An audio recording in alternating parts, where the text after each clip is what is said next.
আজকে বানিয়েছিলাম green egg কারি। আসসালামু আলাইকুম, আমি নয়না। সবাই কেমন আছো? আশা করি সবাই ভালো আছো, আমিও বেশ ভালো আছি।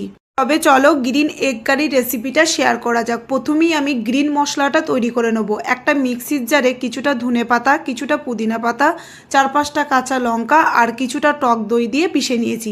এদিকে আমি ডিমগুলো আগে থেকেই সেদ্ধ করে নিয়েছিলাম।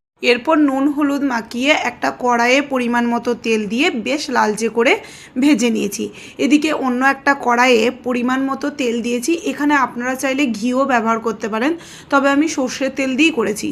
এরপর দুটো এলাচ আর কিছুটা পেঁয়াজ কুচি দিয়ে বেশ লালচে করে ভেজে নেওয়ার পর আদা রসুন বাটাটাকে দিয়ে একটু নেড়েচেড়ে নিয়ে তার মধ্যে 1 চামচ ধনে গুঁড়ো, 1 চামচ লঙ্কার গুঁড়ো আর 1 চামচ জিরে গুঁড়ো আর 1 চামচ গরম মশলার গুঁড়ো দিয়ে মশলাটাকে ভালোভাবে কষিয়ে নিয়েছি।